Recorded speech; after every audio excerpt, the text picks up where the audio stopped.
Okay, it's Friday morning, 10:41 a.m. So if you were expecting me at 11, I'm 18 minutes early.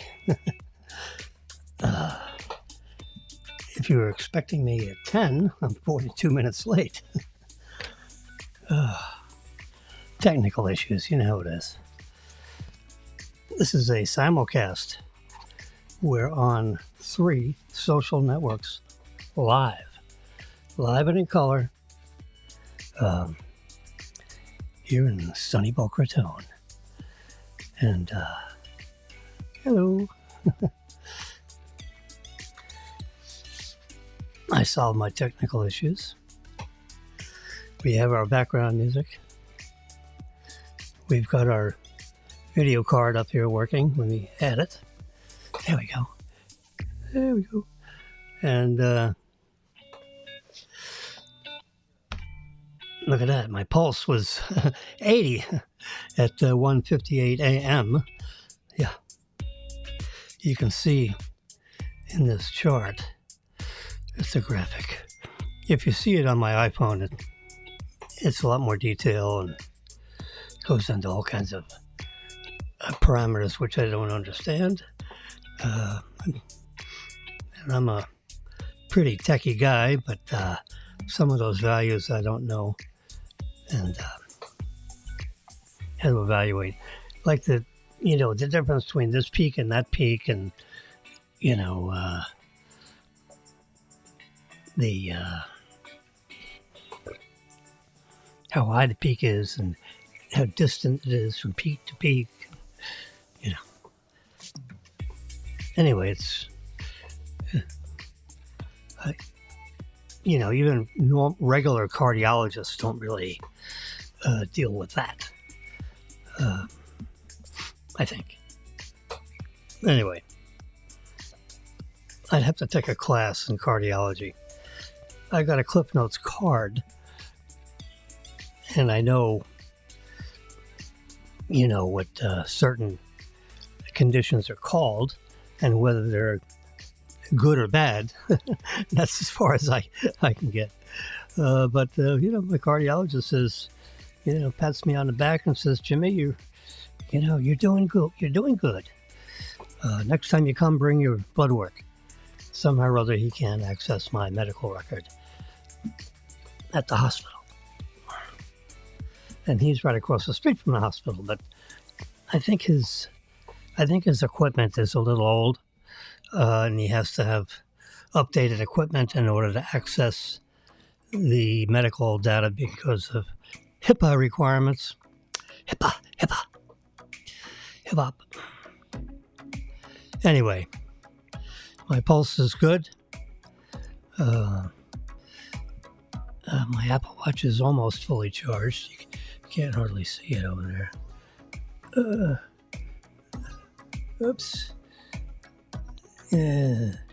Yes.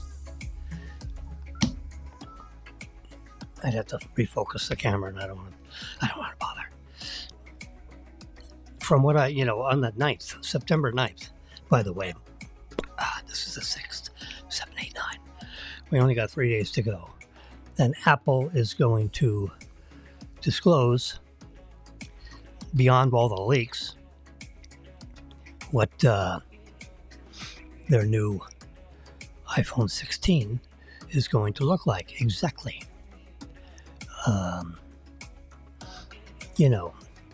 Pixels, megapixels.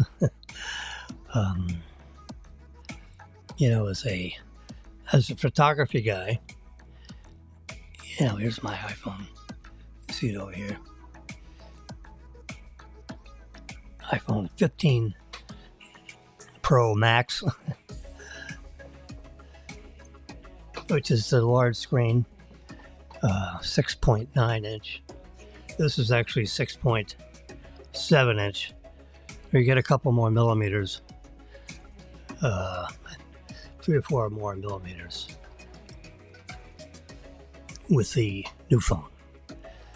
And it's largely due to the decrease of this little margin around the edge. So it'll almost be right edge to edge screen. So if your finger, when you're holding it, reaches over to the screen, you know,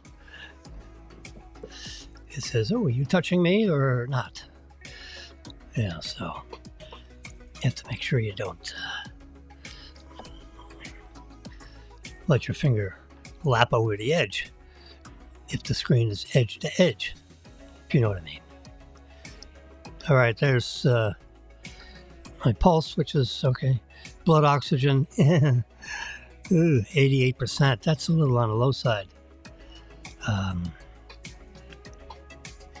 You know, if it gets much lower, I'm going to have to wear this thing that feeds you oxygen overnight. You know, an oxygen concentrator to bring my blood oxygen up, because that's too low. I've actually never seen it that low. You know, as an average. Average today, 89.5, so we'll round up to 90. No, that's too low. Yep.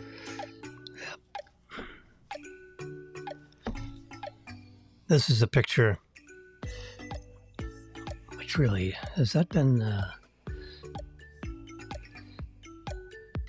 yeah, let's,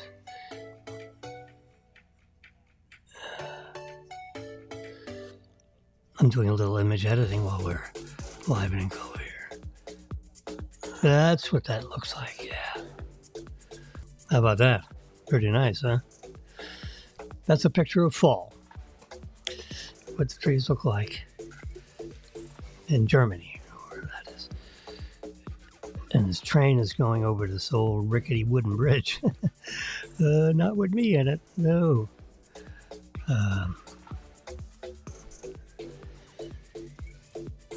Tim Walz's NRA rating just went from A to F.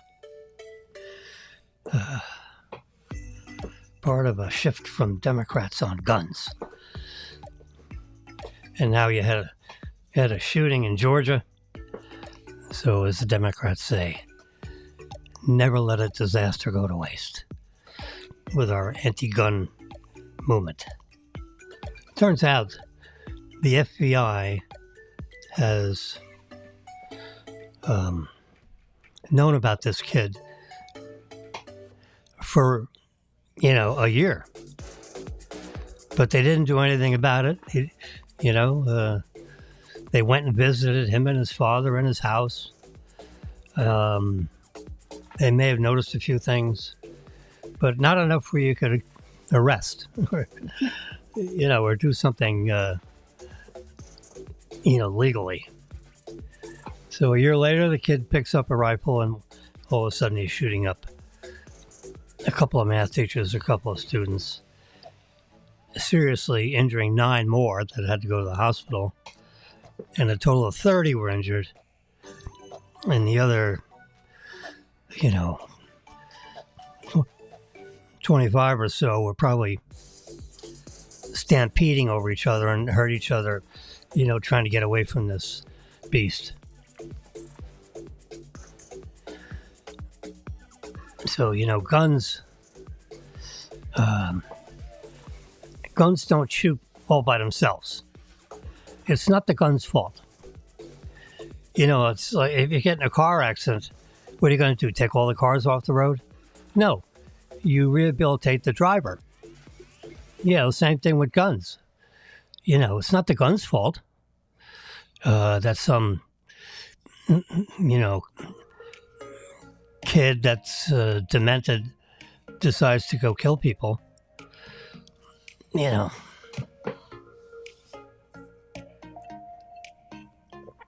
Little sip of hot tea, which is warm tea now, because it's an hour old, but it's in this thermos kind of, it's nice. You see a little, steam collecting on the top there on the lid. That's black tea from India. Costs $15 for a 1-pound can of loose tea. 2 scoops in my in this little receiver that goes in the K-cup, single cup serve, coffee maker, and put it in there and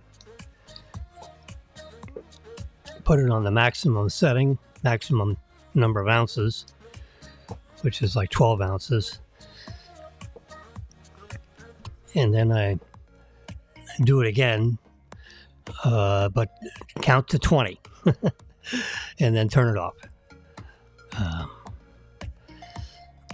And that brings it up another to like 14 ounces. I think that's a 20-ounce cup. So it fills up the thing. And then I top it off with about 1.5 ounces or 2 of half and half. And that's my hot tea in the morning, which lasts me till noon.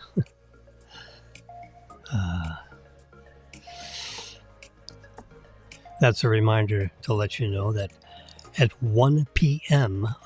on Monday afternoon, or 10 p.m. Pacific time, they're 3 hours behind us. So that means their live broadcast is 10 a.m. Pacific time,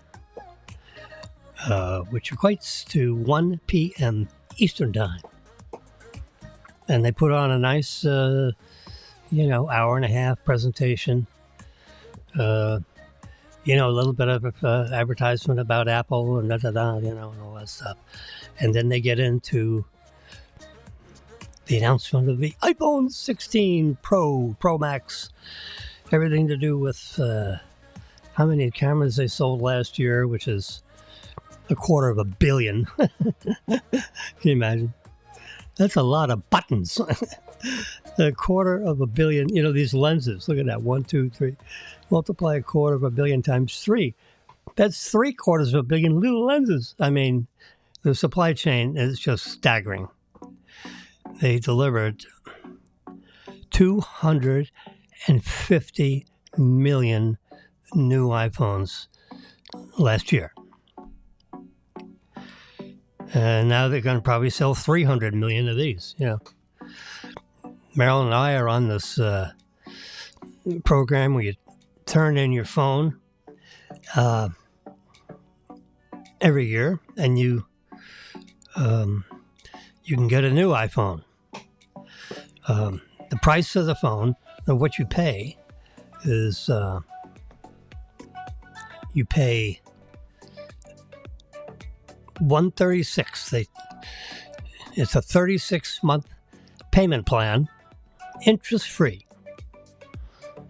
So you take the price of the phone, divide it by 36, and that's what I pay every month. And at the end of 36 payments, they unlock the phone, which means I can take my phone and my phone number that's embedded in the phone and go to, another supplier other than AT&T, meaning another supplier of connectivity into the phone system. But we're happy with AT&T. The service is good, so, and the pricing is fair. So with the 1-year plan, you take the price of the phone divided by 36. The price of the phone is like $1,500. Get my trusty calculator out here on this other iPad that's sitting here in front of me, which you can see my fingers moving around here. I'll turn the brightness down so you can kind of see it. There you go. Yeah. So, let's say it's $1,500. Divide by 36 equals, you probably can't say, $41.66. So, so for the last 6 or 7 years, it could be 7 or 8 years, but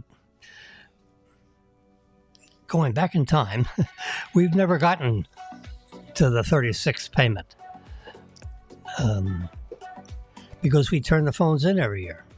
And what that means is, as I get the new phone, let's say the 16, I have the 15, and then they give you 30 days to return the other phone. So if I get the 16, let's say October 1st, making it up, then I have to November 1st to send back the 15 because now I have the 16. They give you a period of time so you can make sure the 16 is working and everything, ported over, and you download from the cloud, all the apps and all your settings and, everything about your phone. So your 16 looks exactly like your 15, except it's a 16 and it has the improved cameras and the faster chip and I don't know, all the different things. I believe there's enough enhancements in the camera systems. The wide angle camera is going to be 48 million pixels instead of 12 million pixels. So that's a pretty big increase. And there's other enhancements to the 5x zoom. We think it's 5x. They really should increase that to 8x or 10x optical zoom. It's really remarkable. I can take a picture of the moon. As crazy as that sounds. Anyway, let me pick it up. So, on this turn in the phone every year plan, so I pay $41.66 in my phone bill as my installment payment for this iPhone 15 right here. That's counting. I've been on the air 17 minutes. This clock's how long I've been on the air. Yep. So if I turn in my phone November 1st, or somewhere in the month of October, I should say, then they just erase the old contract and they restart the meter, meaning the payment of $41.66. And November 1st, in theory, I'd make my first payment on the iPhone 16, and they would have gotten the iPhone 15 and checked it in and marked off, consider the installment payment paid off.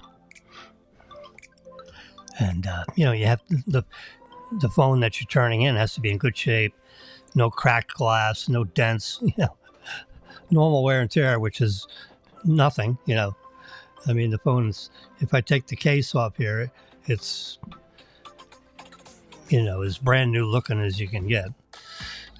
Anyway, I've dropped it a few times, but the protective case is very efficient in making sure you don't louse up your phone in case you just drop it a couple of feet onto the floor. If it happens to land face down on a pebble, breaks the glass. Yeah. I had a protective glass over top, which you can buy. And I dropped it and it broke the protective glass. But the actual glass of the phone didn't break. But, so I guess I lucked out with that. That $19 saved me $100 to replace the glass. I don't know what would happen if I returned the phone with a broken glass, whether they would charge me $100 to fix it or reject the phone outright, or I don't know what. I haven't had that occasion. I'm sure they have a rule about it.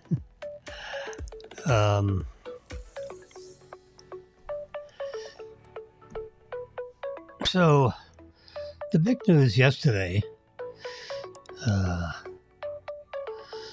let's see right here. Oh yeah, this is we had a little team meeting last night,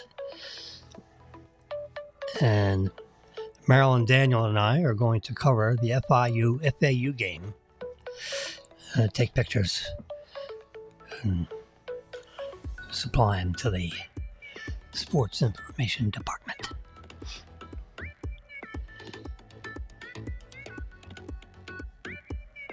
So,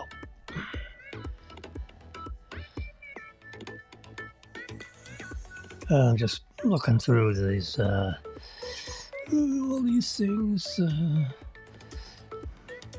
I was interesting. I was watching a Tesla article about they're coming out with a Tesla phone. And apparently they've spent a lot of time, working on designing essentially a competitive phone for the iPhone, And, I went through all kinds of parameters. It's got 4 cameras on the back in an array, similar to the way Apple has these 3 cameras. And one is telephoto, one is wide angle, one is a normal lens, and I don't know what they didn't go into the technology of what the 4th camera lens is, how they've got that split up. But, and they have a chip, a processor chip and neural link and all this vocabulary words. But it looks very compelling, I don't think I'm going to switch to the Tesla phone. I am so embedded with all the... I'm so knowledgeable. Not that I'm, better than anyone else. I don't mean that. But I'm so familiar with all the icons and, the fact that all these older, this is my recent iPad, older 11-inch iPad, new iPhone, new iPad, they're the current models. But I've retained some of these other ones because I use them, like this one. Let's turn the brightness down so you can see a little bit. This is... the network news. And I can see that. I could have, 2 of these operating at the same time on different channels. I can watch Netflix on it if I felt like it. I can, I've been actually spending a little bit of time watching Elon Musk interviews on YouTube Live. Or YouTube, not live. And I'm broadcasting YouTube Live right now, actually. But I've been watching, Elon Musk answer questions about all a variety of different topics. And you probably know he's put his complete support behind Trump and has pledged, and I assume he's paid. I think he agreed to pay 45 million a month contribution. That's quite aggressive. I'm going to give you 45 million a month. So, I get advertisements all the time. Come on here, please send me $10. This guy's contributing 45 million a month to the Trump campaign. So Trump can keep up with the opposition to Democrats on, advertising money and so forth. All right, here's a little graphic, a little pie chart. You're saying, well, what the heck is this? Well, this is a pie chart responding. People, why do they get the new iPhone or the new Google phone or whatever, whatever phone you have in your hand, and now you're going to go for a newer model, let's say. I mean, some people buy a new old phone, which I don't get why you would do that. With technology, buy up to the most, the newest model that's available. I mean, who goes out and buys a brand new,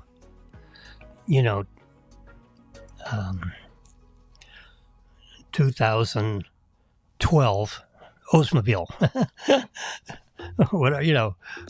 A brand new 2012 Oldsmobile, and we are in the year 2024. No, you buy a brand new 2024 iPhone. It's the model 16 as of this coming Monday, when they announce the iPhone 16. And then they say you can order it starting at 8 a.m. Eastern Time, on Friday or Thursday. It'll be something like that. A couple of days later, then you can order it. And then Apple gets, their store all up and running for that grand opening of that. They have, a line waiting to the front doors of the store, which open at 8 a.m. so you can buy your iPhone 16 if you decide to show up at the storefront.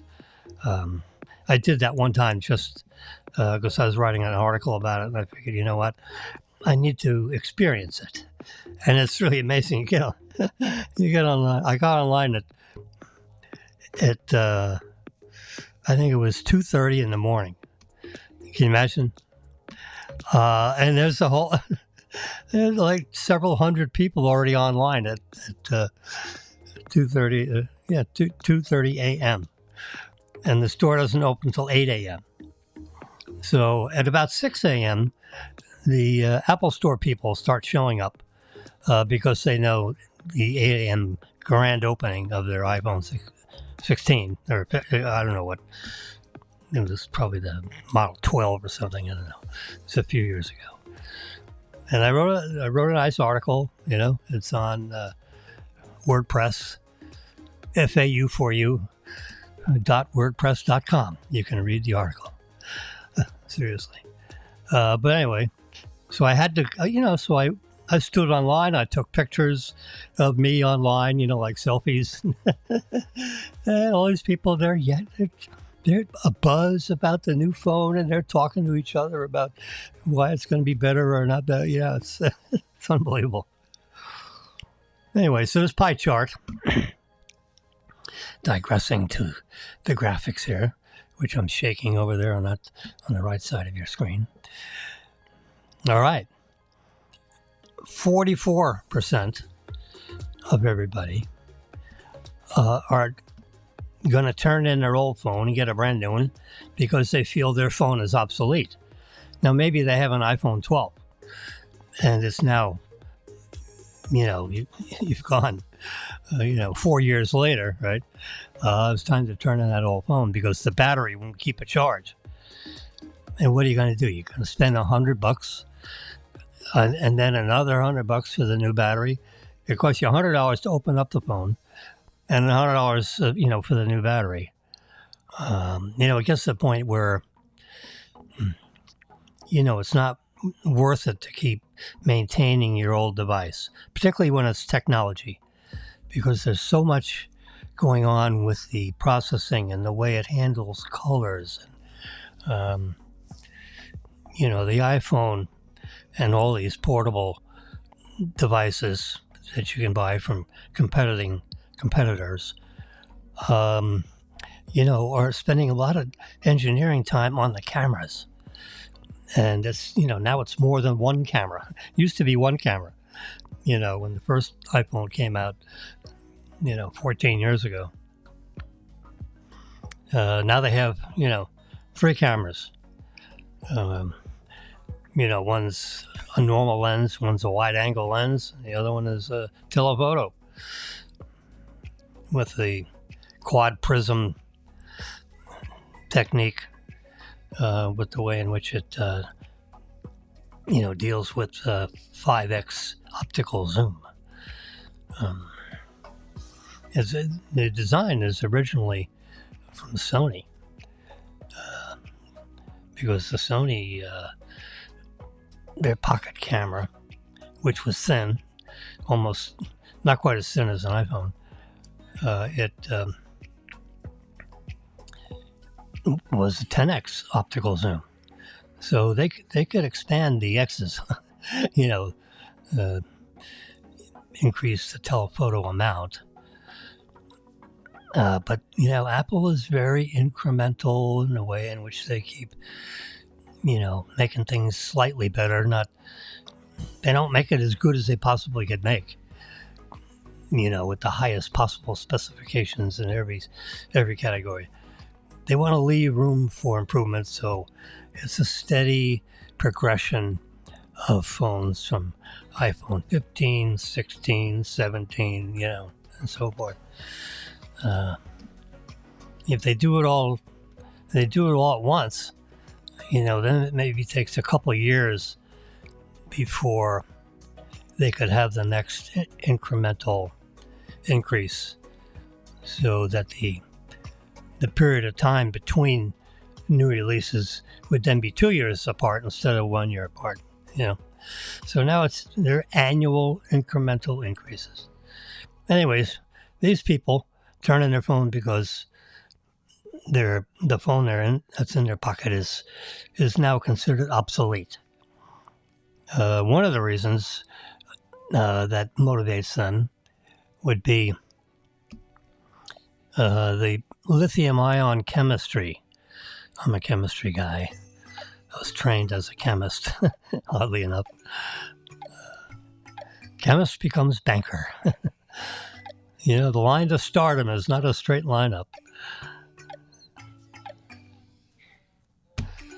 So, but I am a technology creature. And when you're dealing with technology, it's best not to own it for a long period of time. Like we drive a Tesla. Well, we don't own a Tesla. We lease it. It's a 3-year lease. And when you turn the car in, you get a new one. And you get a new 3-year lease. And, even though the car looks almost exactly the same as the one we turned in, there are probably some minor little jiggles in the shape of the exterior to improve a little bit on, the coefficient of drag, which is the wind resistance while the car is cutting through the atmosphere at 50 miles an hour or whatever. So wind resistance is one of the biggest factors in the consumption of your energy to keep the car moving forward. So, and you know what that means, because if you roll down your window in a car and you cup your hand, like this, and you put it out the window and you feel the pressure, well, that's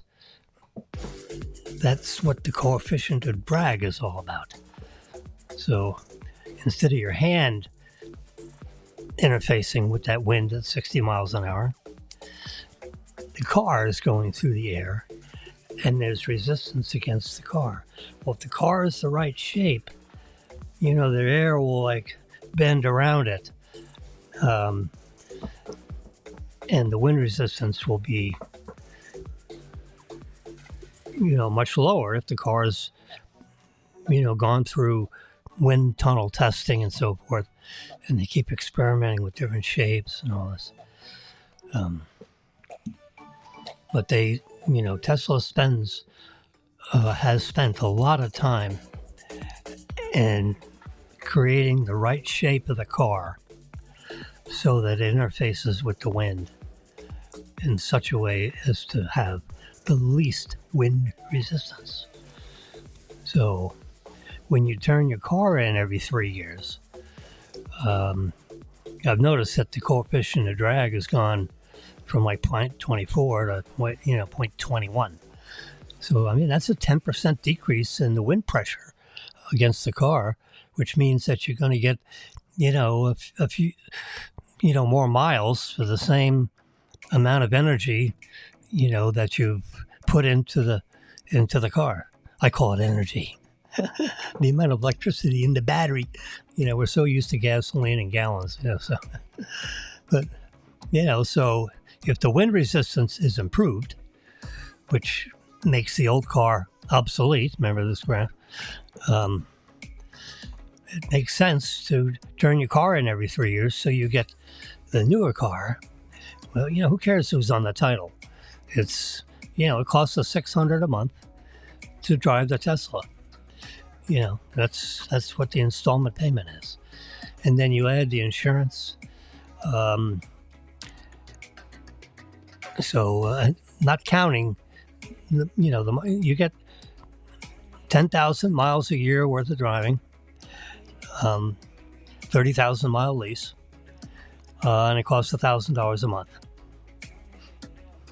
The car, the lease payment, plus the insurance payment.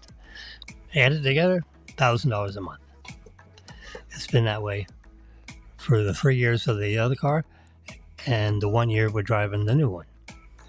And in 3 years, we'll turn that in and we'll get another one probably. It's a Model Y, which is, one of the hottest selling Teslas out there. The Model 3 is a little small. You have to fold up to get into it. When you get a little older, you don't fold as well.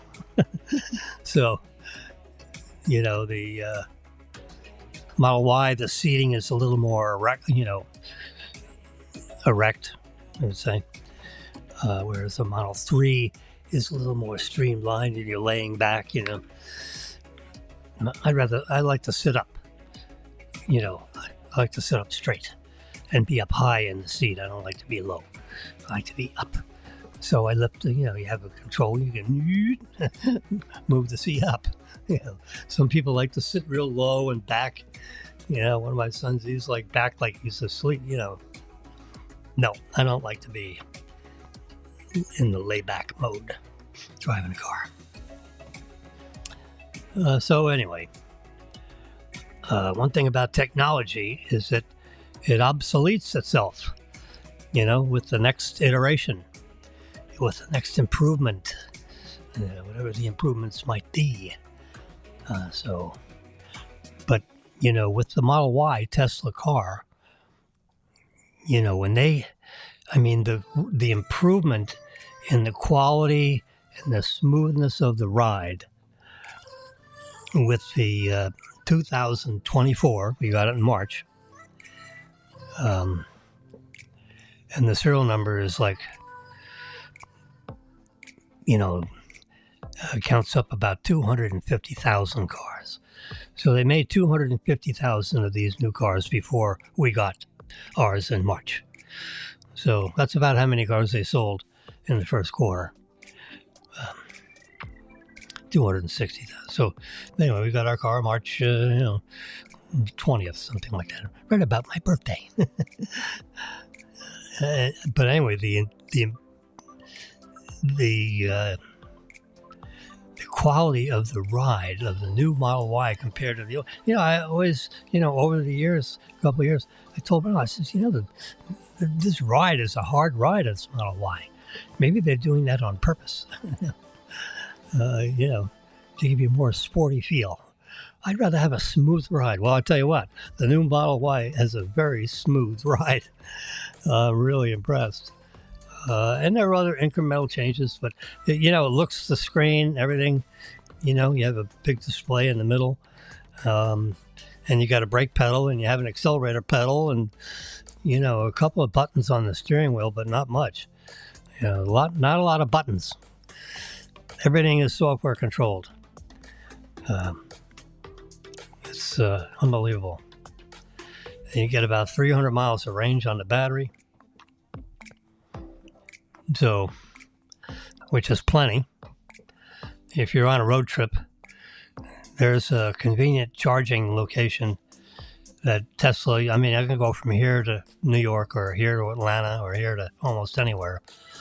And every 50, 75 miles, there's another convenient supercharging station right connected with I-95 with a turnpike.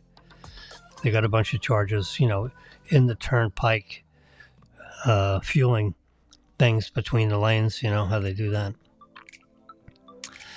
So, and it basically fills up the car in 20 minutes.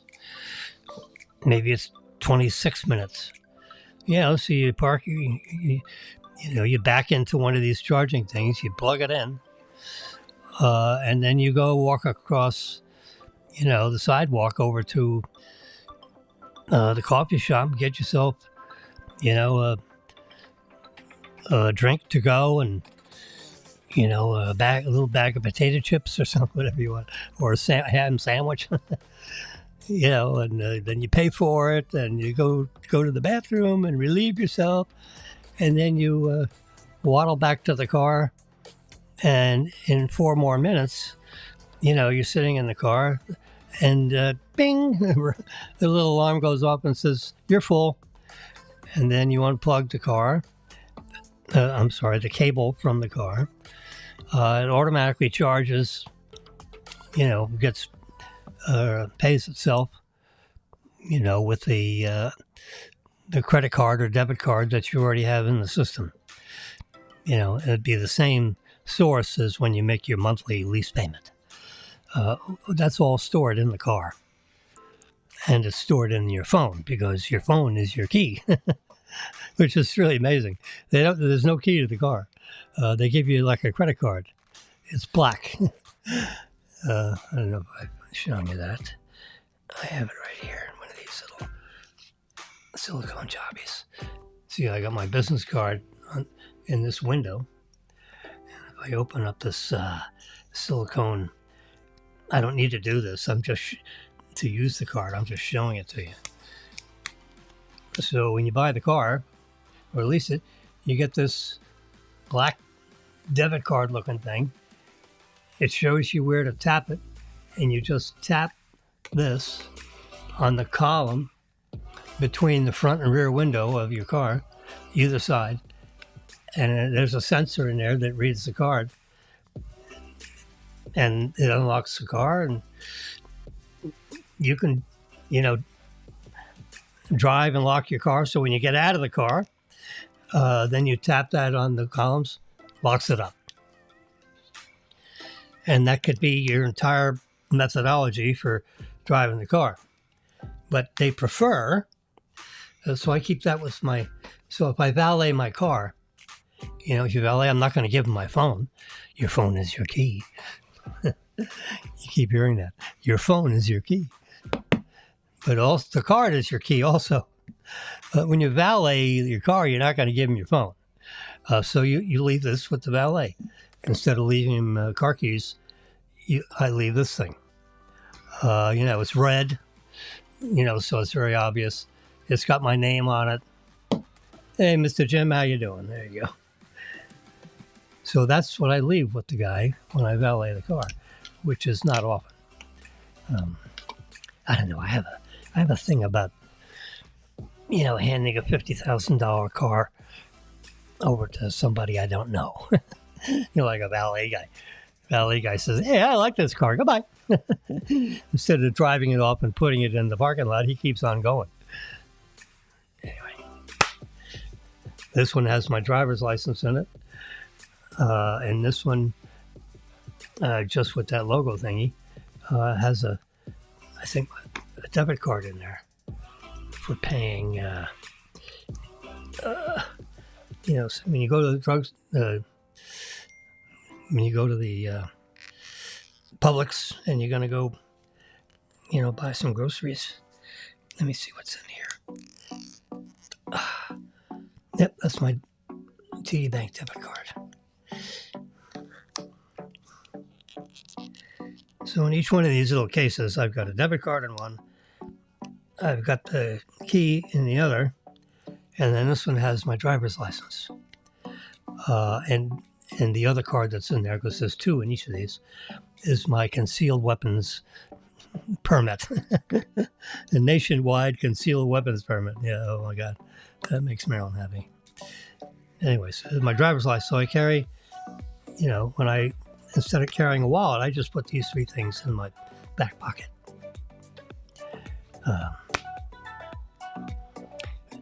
One's the key to the car, unless in case the phone runs out of juice, which it never has, or if someone steals your phone, how are you going to drive home?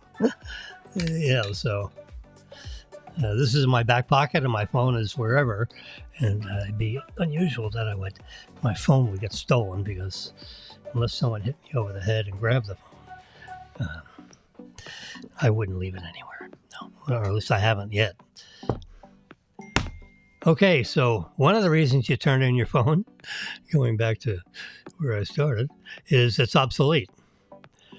And mostly obsolete is because the cameras are, so much better in the new phone, or someone held on to their iPhone for more than 3 years, and the chemistry of the lithium-ion battery starts to go downhill. The graph goes down real hard after about, 36 months, 40 months, and then when you charge it up, the phone is only good for like 2 hours. Then you need to charge it again. Well, when you get to that, when you charge it up, it should be good for, at least, a whole day. If it starts to, where you only get a few hours of use of the phone, and then you got to plug it in again, that means your lithium-ion battery is about exhausted. The lithium-ion chemistry is worn out, put it that way. So that's, the major reason that your phone is obsolete when it gets over 3 years old. The lithium-ion chemistry just doesn't last forever. Lost the phone, broke the phone, or it was stolen. So 29% of the times when people get a new phone, it's because it's either lost, stolen, or broken. This is a survey of, tens of thousands of people that, got a new phone last year. They surveyed them, and this is survey says. There you go. 18% of the people that got the new phone it has new features that they want.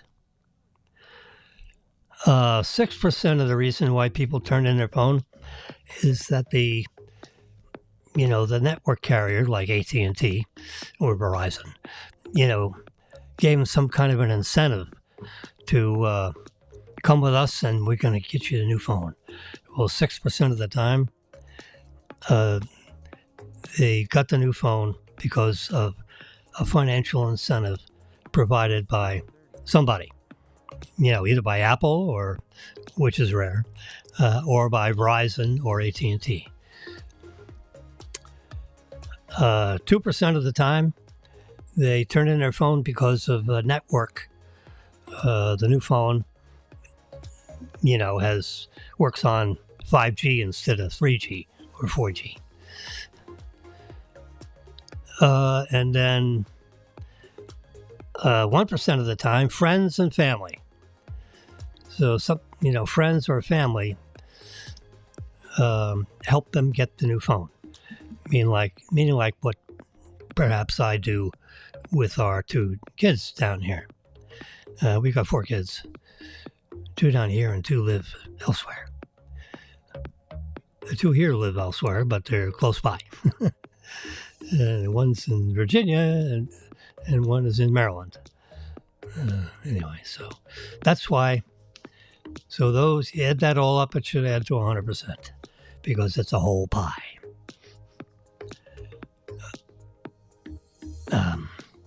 So I guess we would fall into the 18% new features. Or incentive. I'm not too sure if incentive is the right vocabulary word. If someone called me and said, "Why are you turning in your new phone?" Well, because the new phone has the features that I want. Yeah, that'd be the answer I'd probably give. Survey says. Yeah. It could be obsolete too, obsolete would mean that the feature that you have is so ancient, which is like in a 3-year stretch of time, digital technology has, and manufacturing techniques and the precision, what is embodied in these iPhones is just remarkable. The computing power that's in the iPhone is like 3 or 4 times of all the computing power that is embodied in the entire shuttle spacecraft. Remember that spacecraft and all the computers on board there that, governed its operation and flying, in and out of space from the space station, and, the heat shield and, all the technology needed to keep that at a precise angle as it's moving at 17,000 miles an hour, into the atmosphere, and then the controls for landing and all that. This phone has 4 or 5 times the computing power that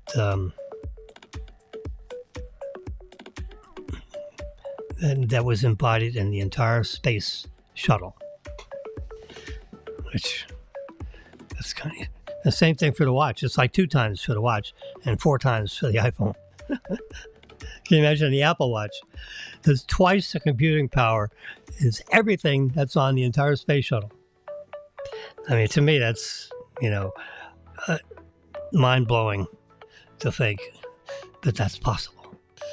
But that's why you don't want to hang on to tech. You don't want to own technology. It's better to rent it. Seriously. And the same thing with the Tesla cars. I'd rather rent it, lease it. Lease it means for multi-year. Rent would be something under a year. So I'd rather lease these devices than own them, because they become obsolete so fast. NVIDIA, where's that guy? I just had him. There was a story about NVIDIA. NVIDIA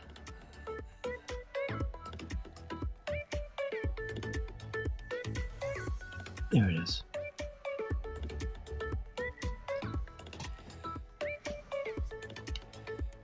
I'm not. This article is this is the CEO of NVIDIA. Okay, and he's got this.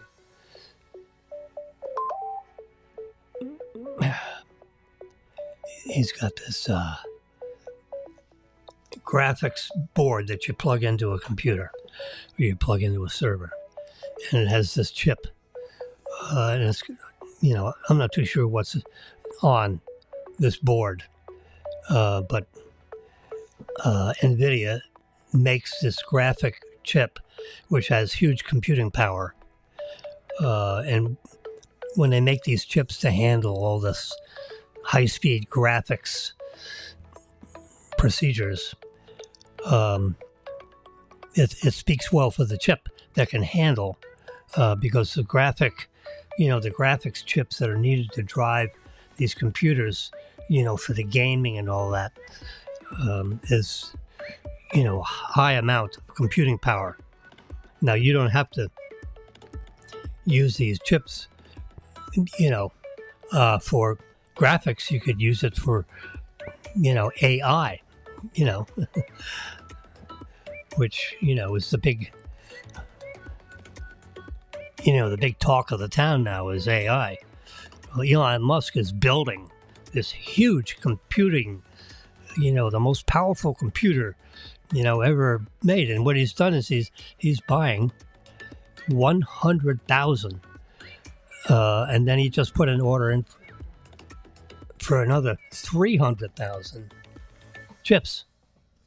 Those, and they're all getting, plugged in, this rack mounted, and then you got racks and racks, because there's going to be hundreds of thousands of these. He's placed, I think, orders for 400,000 NVIDIA chips. And, the stock is just split, 7 to 1 or 10 to 1. I forget the ratio. The stock sells for a little over $100 a share. Anyway, so this chip making titan,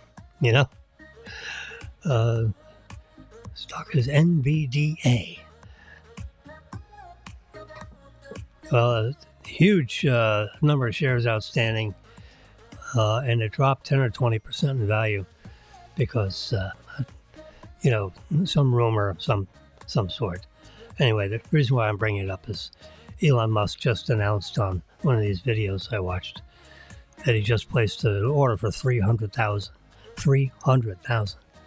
of these NVIDIA boards that plugs into, his servers so that they can all be accessed simultaneously because they're all plugged into this big network that's, it's like, it's so big that they have those major air conditioning installations to keep these server rooms, at 70 degrees Fahrenheit, 68 degrees.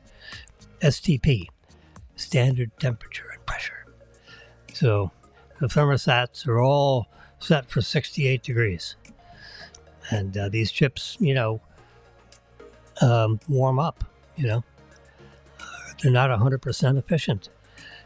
Some of the energy is released in the form of heat rather than processing power, processing data. And part of the use of this huge data center that they're creating in Texas in their gigafactory. And they've also announced another location in Memphis, Tennessee, where it'll house, all these chips from NVIDIA.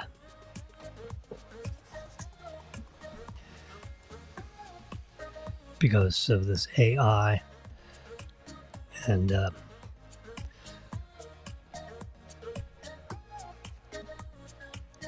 Tesla is also working on the robots, right? They're Optimus robots.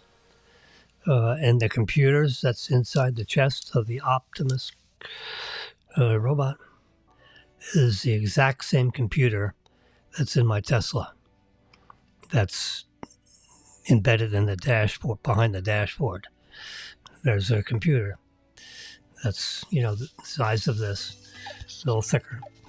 And it's got it's actually two computers in one card because of the computer is used to, self-drive the car.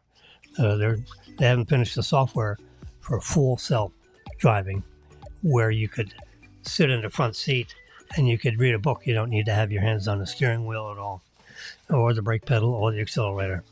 The car will drive itself. And when the car in front of you slows down, it slows down. If there's no car in front of you and you come up to a stop sign, it'll properly stop.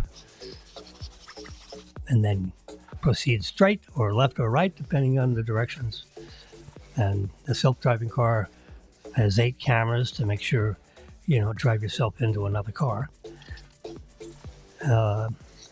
And so far, as of now, the statistics are that, and they keep track of this. Interesting. They keep track of this by how many accidents per 100,000 miles or 1 million miles. Let's just say 1 million miles. How many accidents per million miles happens with a Tesla if you're not using the autopilot? And compare that to the average number of accidents per 1 million miles if you are using your autopilot. Well, if you compare those two, and then compare that to all other cars that are on the road, other than Teslas, how many accidents per 1 million miles occur with all non-Tesla cars? That would be the syntax that you would use if you were suggesting a question. You can ask that question right now, of Google or somebody. Let's see if I can get it up on my Hey Siri. Live view. Oh, there it is. Hey Siri, how many accidents for non-Tesla cars per million miles? Tesla safety report. Here we go. Let's touch this one. And this will take you right to the story authored by... Isn't the internet marvelous? This is the January 2023. Let's see. This may not be the actual story we want to look at. But this is the safety report. Safest cars in the world. Anyway, I'll save us the time. I've read these articles. And I think, there we go. Performance safety record. Anyway, the difference between, so if you're driving a Tesla and you're not using any computer-assisted driving, you just got your hands on the steering wheel and your foot near the accelerator or the brake, and you're driving on the highways or wherever. How many accidents do you get? Now, I'm going to make up these statistics because I don't remember exactly what they are, but I'm just going to make it up for an example.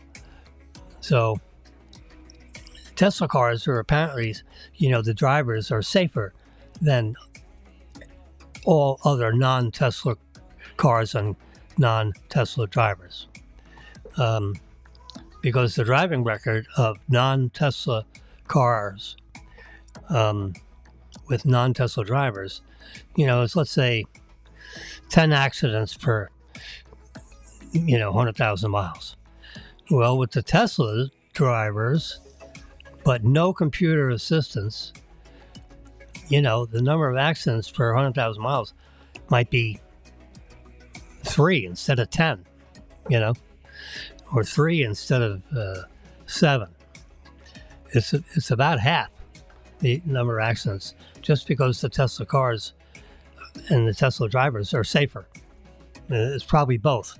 The drivers are a little more careful with their cars, and the car itself is more capable of avoiding an accident because of its shape, the steering, the braking capabilities, whatever.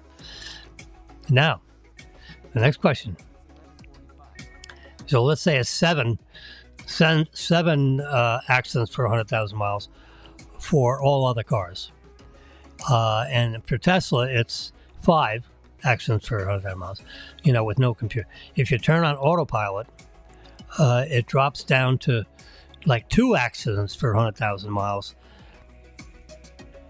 which it's like 8 to 10 times safer with autopilot in its present state, because they keep upgrading the computer, software every 2 weeks or so, and they keep tweaking the software to making it, more and more capable of driving itself. It's not quite full self-driving yet. I've tested it out. Last month or so, Tesla gave every Tesla driver the opportunity to try out, for no expense, free, the full self-driving software. Please give it a try, he says, because I'm going to open it up for everybody to give it a shot. And so I turned it on, and the software enhances itself or unlocked itself so that the full self-driving software would be available to me, because there's a freebie period a couple months ago. And I'll tell you what, it's really quite good. So, if you have where Maryland works. So we're home, and where Maryland works, about 4 miles away. and you drive here and you drive there. You can get on a little freeway for a couple of minutes or not. So if you just put in, her work address, and get the car out of the parking lot, it'll do that too. But I didn't push the button until we were actually out of our structured parking garage. We're on the third level of a parking garage that's surrounded by our 200-unit apartment, Royal Palm Plaza. Anyway, so there, I pushed go to work, and the navigator, and it's on autopilot, and it starts driving itself. It's really, it's kind of scary, because you're sitting in the driving seat as opposed to sitting in the passenger. I guess it'd be easier if you're in the passenger seat, because you don't expect to be driving the car from the passenger seat. You're experienced in doing that. But it drives itself. It gets on the road. It looks left, looks right. It puts on the signal. It stops at the stop signs, and then it makes a right-hand turn. It gets in the proper lane for the next left-hand turn. It turns on the signal and it turns off the signals. I mean, it's really quite remarkable. But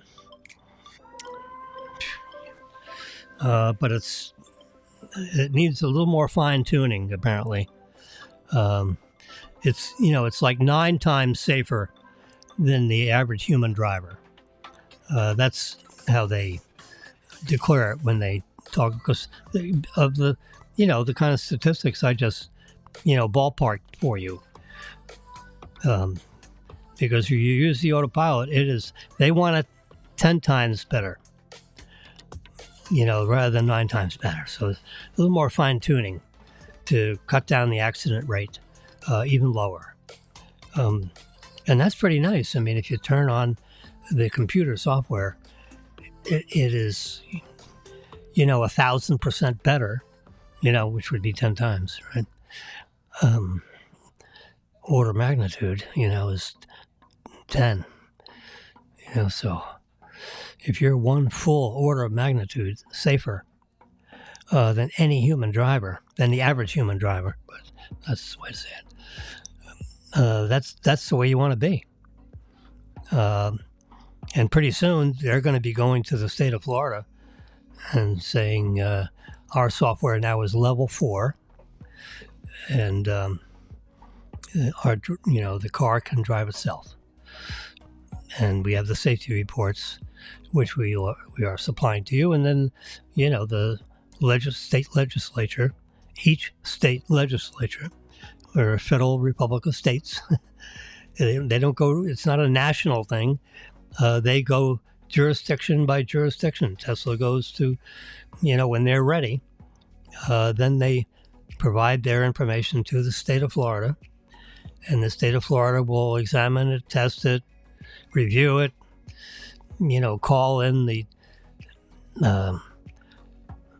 software engineers for a Q&A session with the state of Florida, and then months go by, and then the state of Florida issues a statement to the state legislature, and then the state legislature brings it up for a vote, and all in favor, we are going to grant, all Tesla cars, we're going to permit them to drive on the highways on autopilot. And that's what happens, state by state. Now, they haven't provided this information to the state of Florida yet, but they're close. Now, they've been close for 3 years because they were close when we got the first Tesla 4 years ago.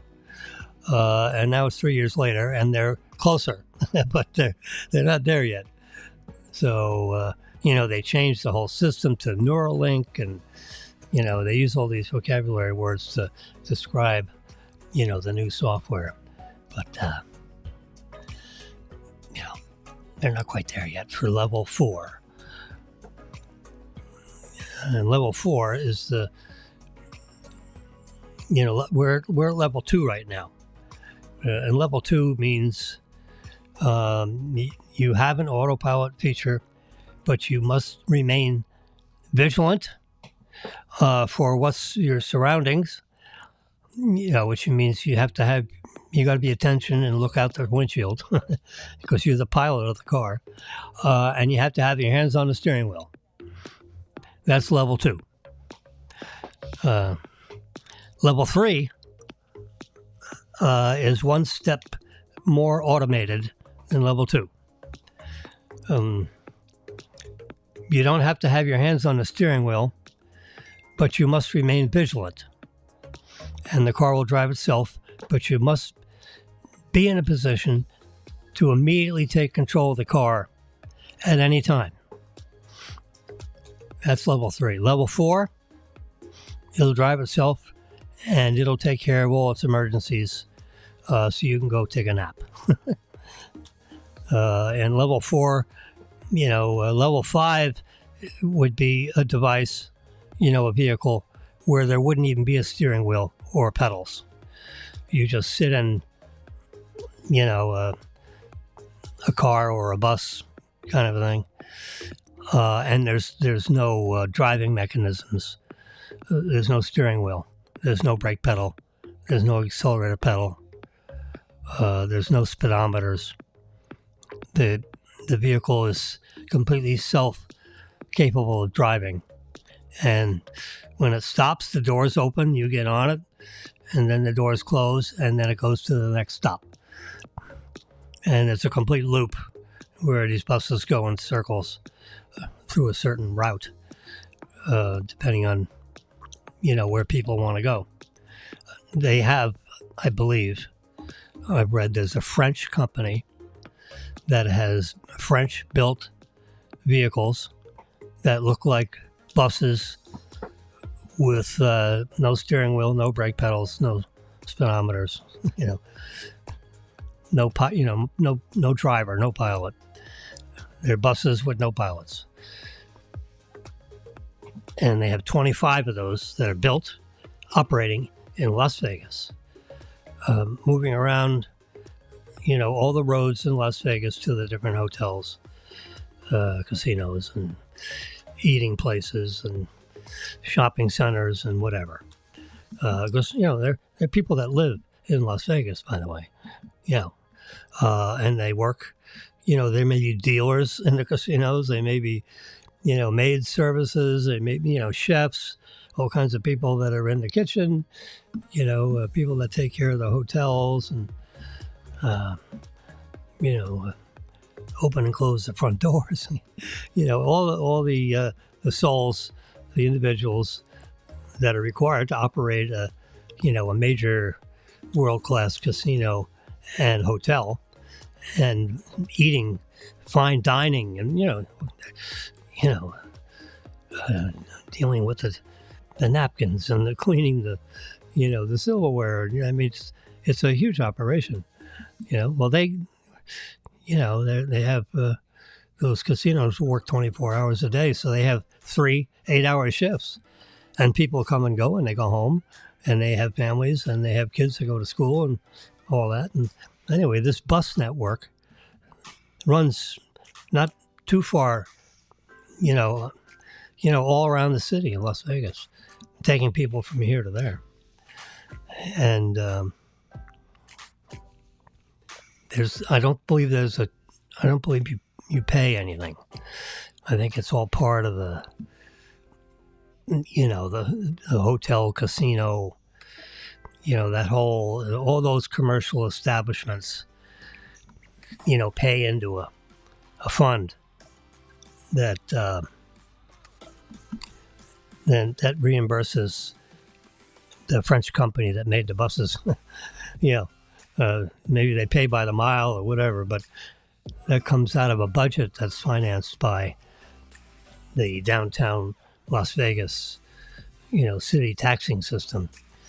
So people that use those buses don't have to throw coins, or there's no attendant that takes compensation, in exchange for giving someone a ride from here to there. You just get in and it goes And then when it gets to where you want to be, then you get out whenever the doors open, you know. And there's no exchange of monies for your ride because it's paid by the taxing district that the bus is riding around in. But anyway, there's 25 of those buses running around right now, and made in France. It's not Tesla. It's not Tesla Computers. It's a French company, you know, French engineers and, you know, whatever. There are 25 of them running around Las Vegas right now in a pilot program. So this self-driving thing is among us. I think the state of Florida, I think there are a whole number of states that have approved, you know, these autopilot features on the highway system, so that, you know, drivers that are driving their trucks, if they have the software and the control, you know, all the control mechanisms to self-drive truck. You know, I believe Florida has already given Tesla a license for their trucks to ride on, you know, the highway system of the state of Florida with the self-driving capabilities when you're on the highways.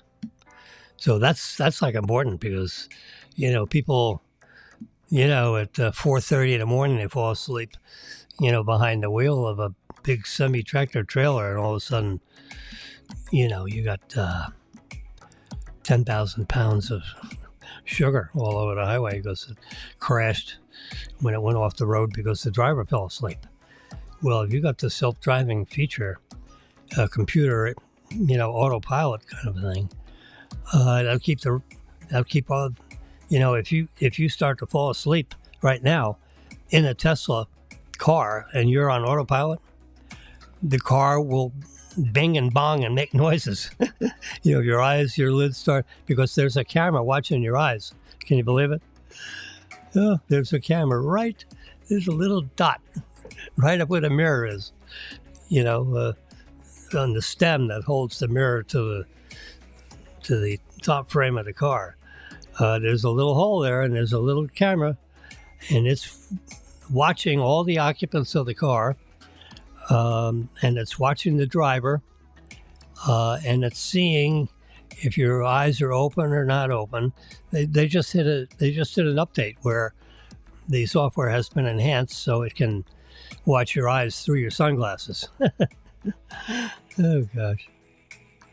But it watches, and you know, there are calculations on the number of blinks per minute, and yeah, if it starts to slow down, and all of a sudden you blink and your eyes don't open, you know, for 10 seconds, you know, the seat vibrates, you know, and an alarm goes off in the car to wake you up, so to speak, because, you know, the software is not level 4, it's level 2. And you must remain vigilant. And if you fall asleep, you're not vigilant. So the Tesla car knows that, and it bings and bongs and makes noises to wake you up. I've never been in that condition, but I've taken my hands off the wheel. You know, you go grab your drink and you mix the straw, and then you take a sip. Well, you can take your hands off the wheel for about 45 seconds, and then the car is going to start screaming at you. And if you don't respond, it'll move itself over to the, you know, to the very right lane, you know, if you're on a highway in the United States, and it'll slow down and put on the emergency lights, and the vehicle will actually stop itself, you know, rather than you getting in a crash. You know, the car just weaves off left or right and smashes into a telephone pole or something. But if you don't remain vigilant and you don't respond to the alarms, and it'll tell you in writing on the screen and verbally, it'll say, place your, you know, wake up, get your hands on the wheel. You know, the car will talk to you, you know, in a very firm voice. And if you don't respond, it'll pull over to the right side of the road and stop and put on its emergency lights. and then it will basically say, naughty, naughty, mustn't do. You have to remain. You got to stay awake. God damn it. It's amazing. It's marvelous to live in the year 2024. You know, when you're younger, you don't think that way. But when you're my age and you've had quadruple bypass surgery, every day you wake up is a day you wouldn't have had but for your cardiac surgeons who basically saved your life. And on June 5th in 2018, that's 6 years ago and a few months, June 5th at 6:30 a.m., they started prepping me for surgery, meaning they already had an IV in my arm, in my wherever, and they put a little dose of, anesthesia in you, just a little bit. So you start to, you start to relax a little bit more because you're nervous about this surgery thing, and they're gonna, cut you and open you up like a turkey.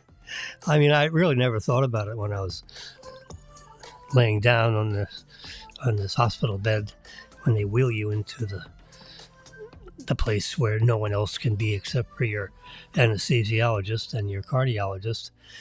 All these ologists, they're the only ones in there. No family members, So, they wheeled me in, and, on June 5th at 6:30 in the morning. And I spoke to the anesthesiologist.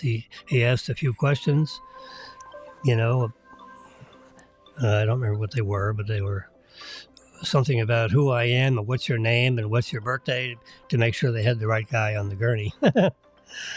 And what kind of surgery are you about to have? And I said, I believe it's cardiac surgery. They're just making sure they got the right guy in here. And what's your name, sir? It was questions like that. So I answered all those, and he says, well, we're about to prep you for surgery now.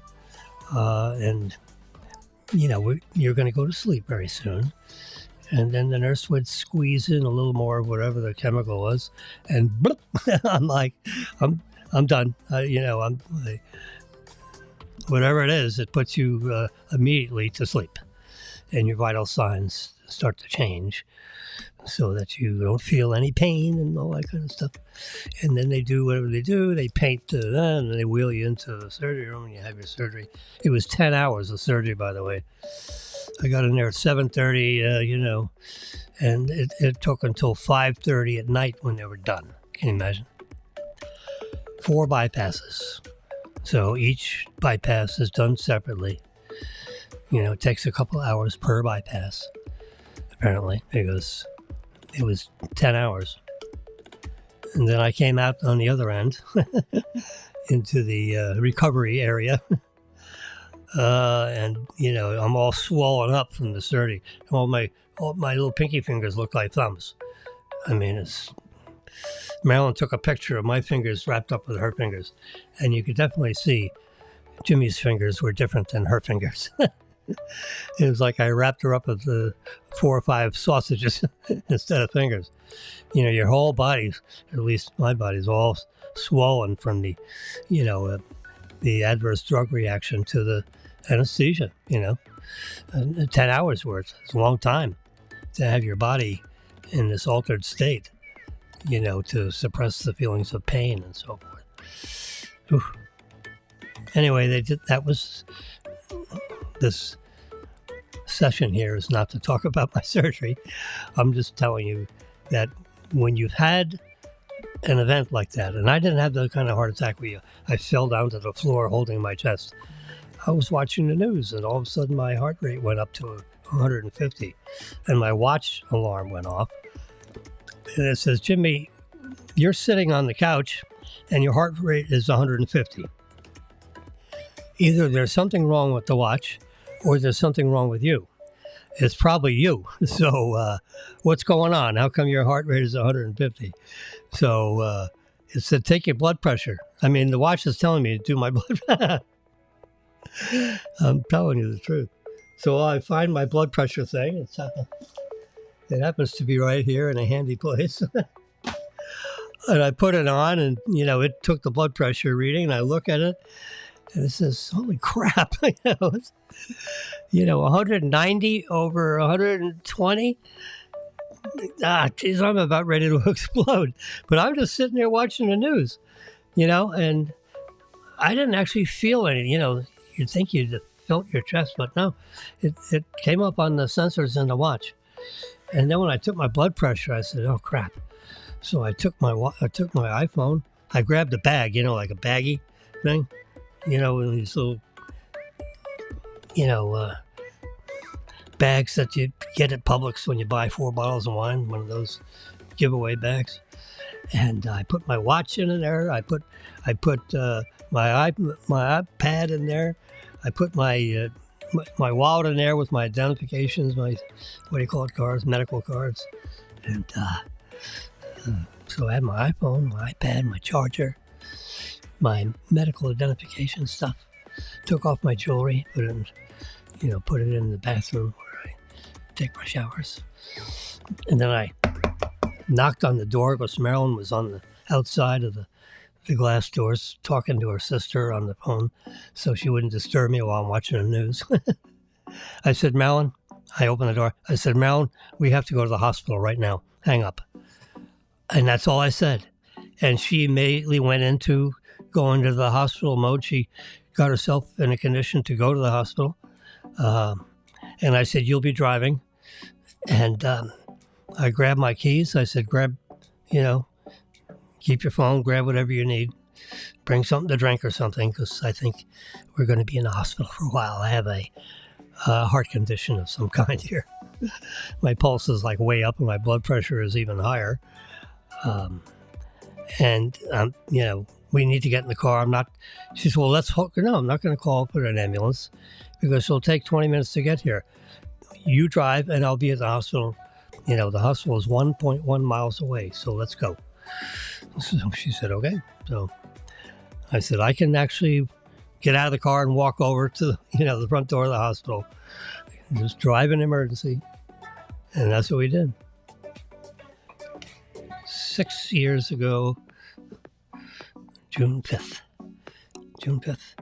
June, July, August, September. So I'm on my, so when you have that kind of an event, and then you're talking with cardiac surgeons and then you have this surgery and, all this stuff. And I consider myself a survivor of bypass surgery. That's exactly how I look at it. I am a bypass surgery survivor because there are a number of people that don't survive that operation. Or something happens to the bypasses, post-surgery. I don't know how that works. I've had, knock on wood, no troubles. There's wood. The surgery was a success. I've had follow-up visits with the surgery. I've had follow-up surgeons with the cardiac people. Dr. Ordonez, thank you very much. So it gives you a new license on life. And every day, you wake up to another day that you wouldn't have had but for your cardiac surgeons. I mean, I don't know how else to put it, but it, could have.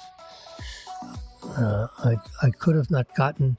We could have not had the surgery techniques that would have solved my problem. I had serious blockages, 95% blockages in 2 of the arteries, and major arteries to the heart, and 75% blockages on 2 of the other arteries, in the heart. I don't know what the names of them are, but they're 4 major, I think there are 5 or 6 major arteries feeding the heart muscles. So I had, either full blockage or almost, full blockage on 4 of them. So that's why I had quadruple bypass surgery as opposed to 1 bypass or 2 bypass. Sometimes you get a bypass and you get a stent, where they put something in to open up the blockage. These, you couldn't do stents on any of these blockages. They were too serious and too long. Two blockages too far in the blood vein itself, in the artery. The blockage was not just in one little spot. It was, like a hose. It was a long distance. It might have been a couple of inches worth of blockage instead of just one blockage covering a quarter inch of the artery. So that would be the reason why you'd have a bypass as opposed to a stent. The stent, stents are generally an inch long. So if you have more than an inch worth of blockage, you can't use a stent. My primary care doctor, Dr. Weiner, said he's got 14 stents all around in his 14 stents. I said, so, you don't like bypass? What's with that? Well, we finally had, triple bypass surgery. We were exercising in the same hospital gym one day. He comes in stealth, all dressed up, with a baseball cap and, shorts and some kind of a, exercise shirt. And I said, this doc has been my primary care doctor for like 24 years. So I know this guy, every, twice a year for 24 years. And we were talking about all my medical stuff and we were talking about him. We got to be friends and da-da-da. And,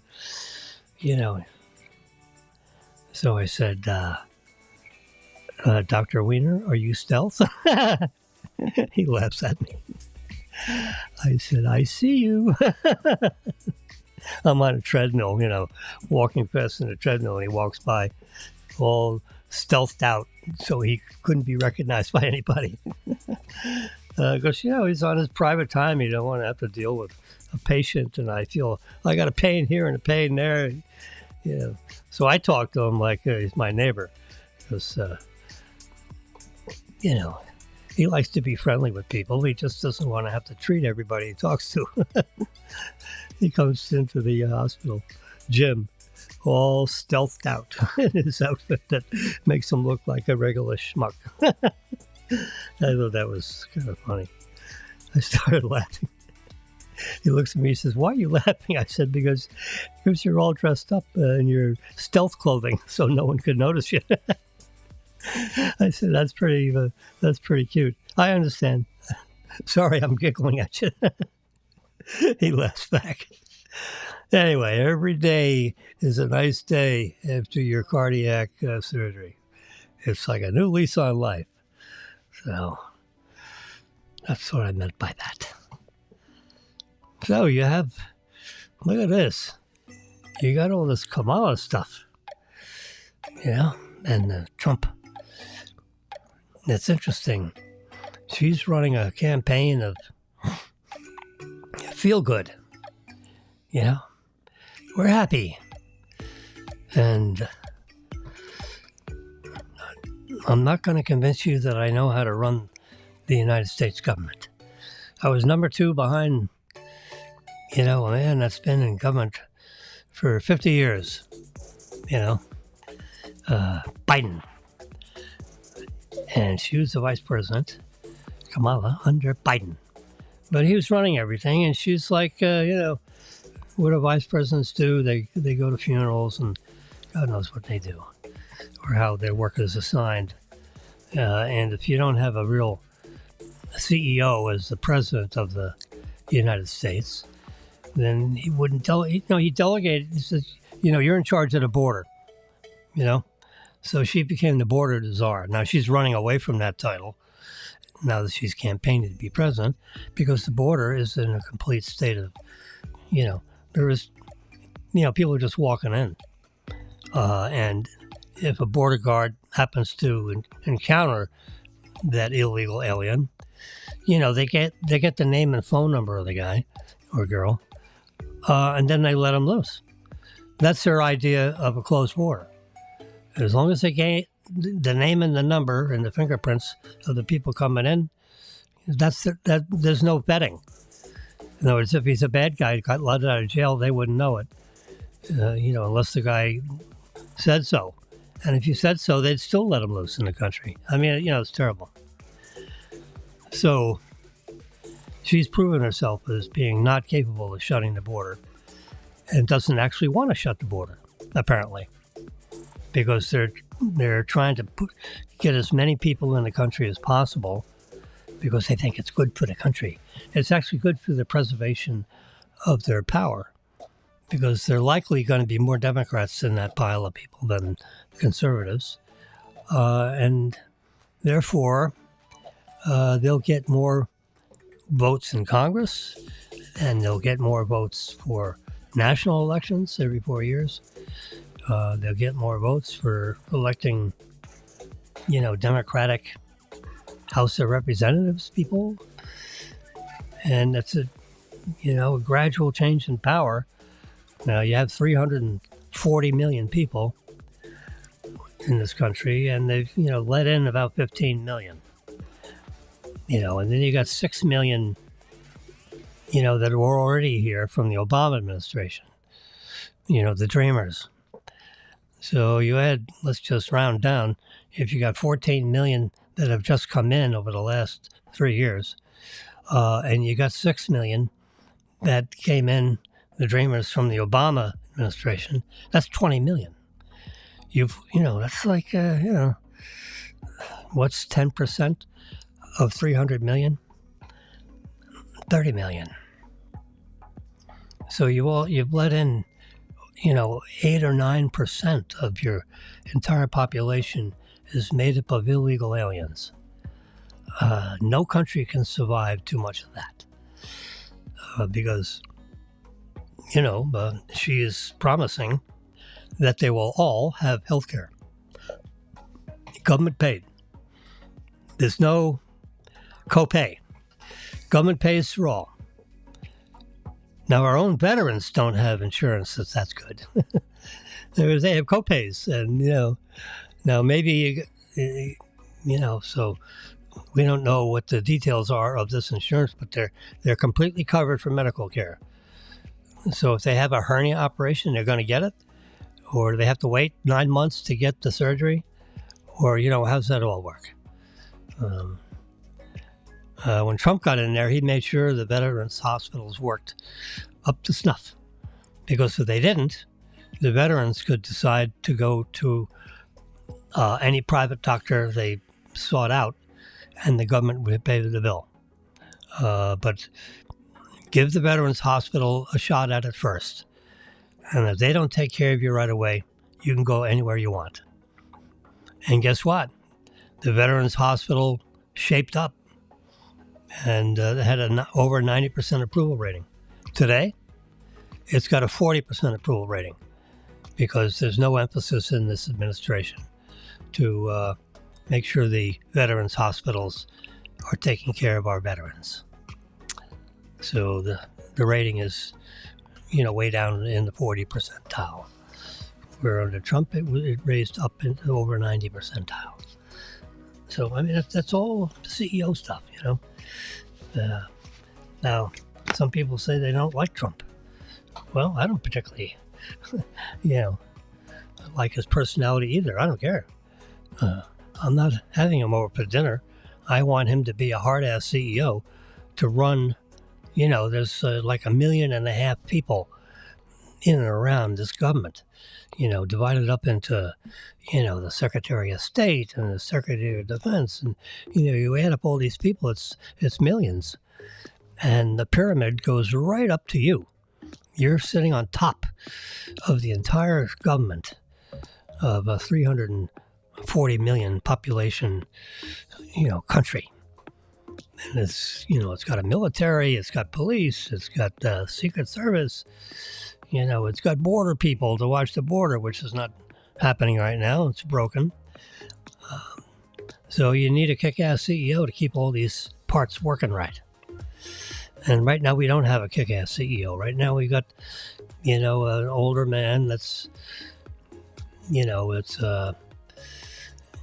called a geriatric mistreatment because he's being pushed into doing things that he's really not capable of doing. And he necessarily doesn't admit it because you don't know it, and when you're in that state. Everyone else notices it, but you don't. It's kind of like when your best friend tells you got bad breath. Only your best friend will tell you that because you don't notice it yourself. And say, hey, best friend, go back in the bathroom and do a little mouthwash because you don't smell good. Only your best friends will do that.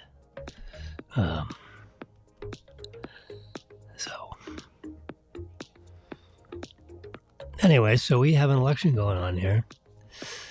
And, the polls are up and the polls are down. Now we're past the honeymoon phase, meaning the Republicans had their convention and the polls went up, and then they settled back down. Then the Democrats had their convention and the polls went up for those candidates, and now they've settled back down. And they're, it's a real close, this election cycle, just like the last one, is like, you're going to be up all night watching the poll results, when the election day on November 5. Here's a graph of it's not legal in the United States, but it's legal everywhere else, where you can actually place a bet, a monetary bet on who you feel is going to win the November election. And right now, the betting odds more favor Trump than Kamala. But you see right here, there's a little ripple. And, things go up and down, so you can't tell where you are on the curve. But, she was up and then she was down and he was down and now he's up. So we got a debate coming up on the 10th. My God, 4 days away for the debate. 3 days away, we got the announcement of the new iPhone. It's going to be a busy week. Oh, you got the debate. It's not even a debate. It's two candidates standing 8 or 10 feet apart behind a podium. And then the TV, has a split screen. And Trump is on one side and she's on the other on a split screen, filling the screen of your TV. And the first question will go to Kamala, and then she stands there and answers the question that, ABC News, read out to her. And then she answers the question. And then Trump stands there and, either doesn't make a face or makes a face or whatever. He was very, he didn't make a lot of faces, when Biden was struggling with his debate. So now it's Harris's turn to answer questions. Now the question is, was she fed the questions before the debate? During the debates when Trump faced Hillary was given the questions in advance. And it was disclosed, about 3 years after that debate. One of the lady who was a House of Representative member admitted to a media source that she's the one that transmitted the questions to Hillary in advance of the debate, which is against the rules. But they did it anyway to favor that candidate. Now, has Kamala gotten the answers to the questions? My bet is yes, that she has gotten the questions, or at least the topics, but I'll bet you she got the questions just like Hillary got the questions. And there's no way of knowing that. But you just have to assume it because these networks are not legitimate. They're all in the tank for the liberal candidate, no matter who it is. And they're definitely, Trump is opposite. He's fake news. He's the guy that says fake news. So the media doesn't like him because he keeps criticizing him. So they're all flocking to Kamala.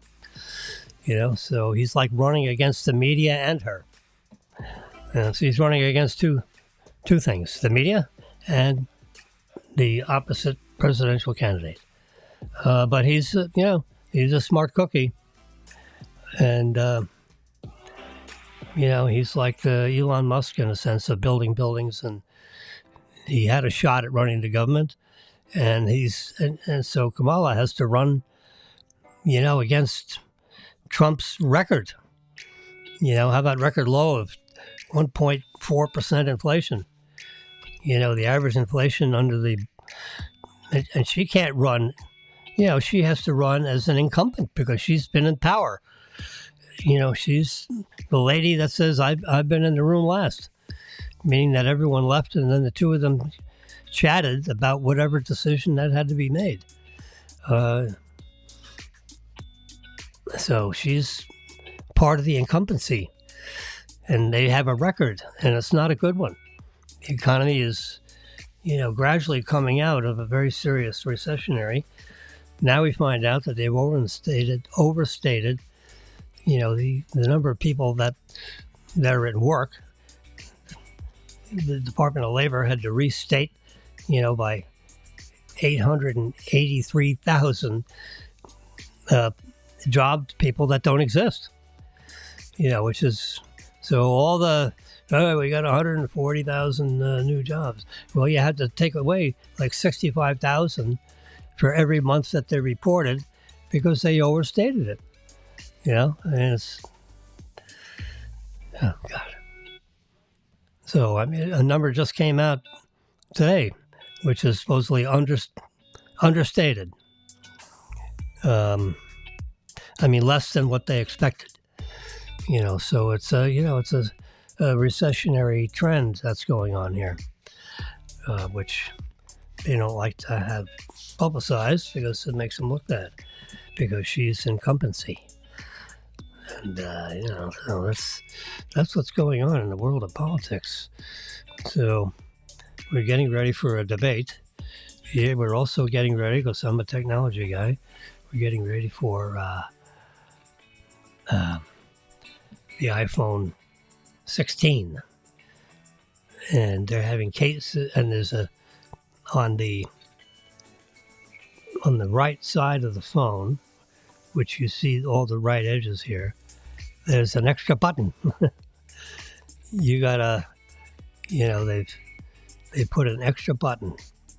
So one of them is the side button, which we already have here, which basically wakes the phone up when it's asleep. When it's not being used, it goes to sleep in about 30 seconds. If you're not moving the phone or you're not doing anything with the phone, it goes to sleep. But if you push this button over here on the side, I guess it's the top button, that wakes it up.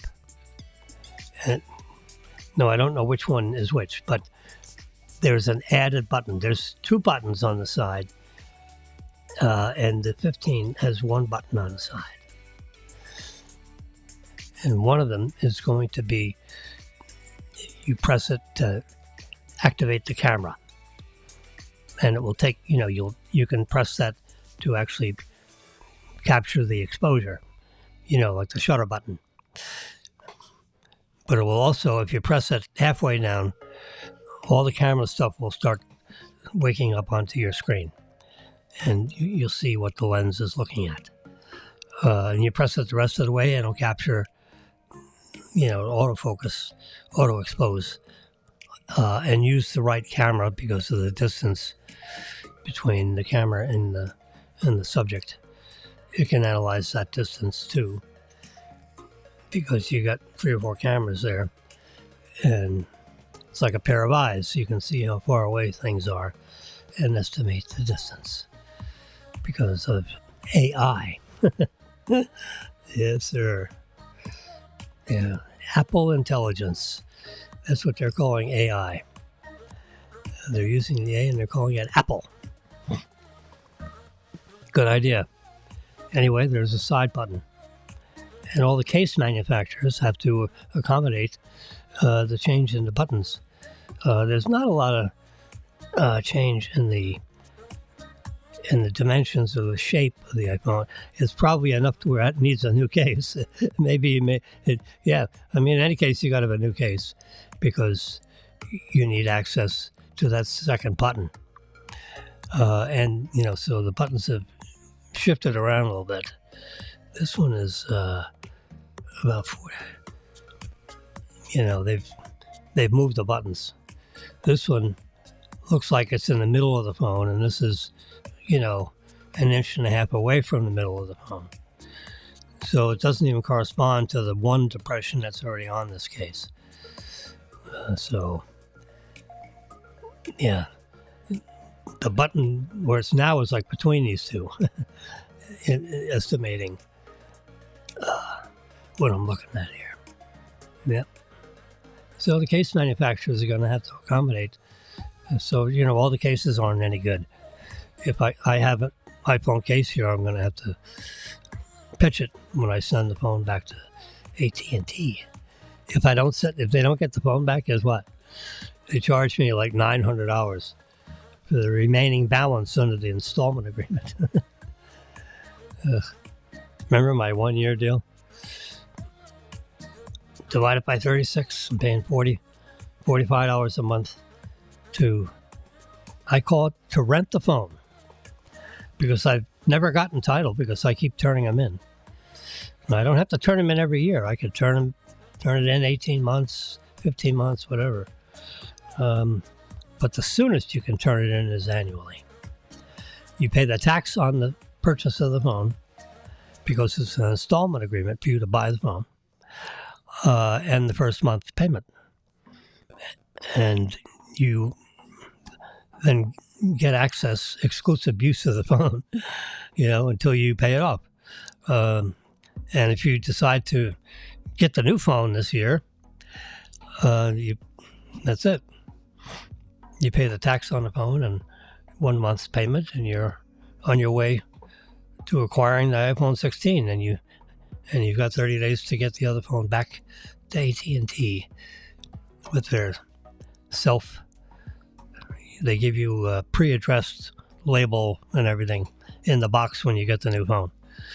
It's already, on sticky paper. You just package up the old phone and put the sticker on it, and I think it's, USPS, United States Postal Service, then delivers it to, I think it was a Miami address. It's close by, because we live in Boca Raton, which is 55 miles from Miami.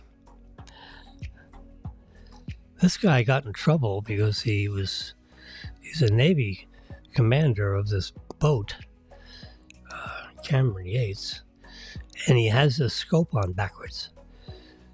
So it's funny, I can create a sticker and grab him, move him around. And can you see that? It pulls him off the background so you can't even see that he's on the water.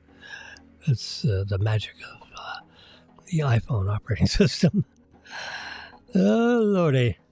Anyway, Commander Cameron Yates was ridiculed when he was photographed firing his rifle with the scope on backwards. Yates was therefore relieved of duty on Friday, 4 months after the photograph. Just 4 months after the photograph was published somewhere. Yeah. The U.S. Navy said Yates was removed due to a loss of confidence in his ability. Yeah, to say the least. That's exactly what the official ruling was. I didn't read any further as to why he did that. But he was, what are you trying to say, boy? Well, he put a scope on backwards. The big end of that scope is supposed to be closest to his eye, and the skinny end, so you need a flip that, He mounted it on backwards, and which means you can't see. You're like, instead of telescopic vision, or it's backwards. So your target is smaller in that eyepiece rather than larger. And you got all this windage adjustment here, which is nonsensical because, you don't have...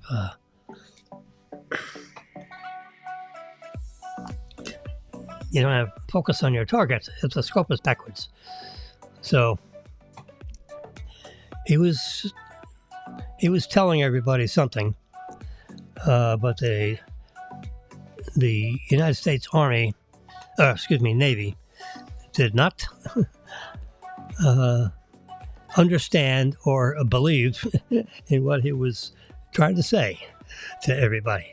All the Navy people on the ship knew exactly what he was complaining about. But the chain of command lost confidence in his ability to manage his duties as commander of that vessel. He was relieved of duty. Now, does that mean he's reassigned, or can you get fired? I mean, discharged, so to speak, from the Navy? I guess you could.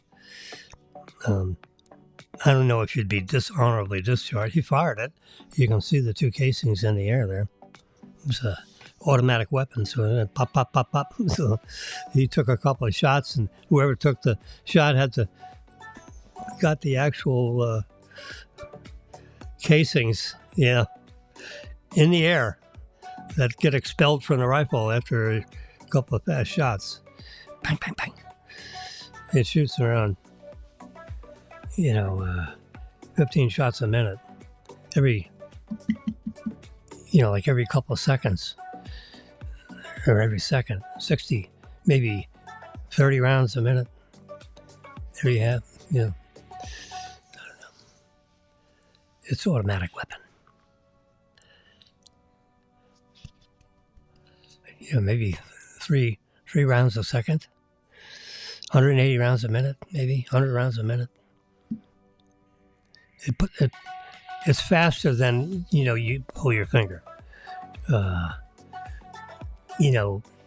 When you're a semi-automatic weapon, you can shoot about 1 round a second, and then your finger gets tired. I mean, it's a hair trigger, but it's still, I don't think you can go too much faster than 60 rounds a minute. And after a minute of that, your finger is like worn out. Because you have to release the trigger, and then you have to push again, Now you can file down the inserts, maybe the amount of travel your finger has to do can be shortened. But anyway. I have a semi-automatic rifle. I got 2 of them. I know where one of them is. I can't find the other one. I think it's probably on the 3rd floor in the storage locker. I asked Daniel, I said, did I give you my rifle? My other rifle? I can't seem to find it. He says, no. It had a nice rifle case.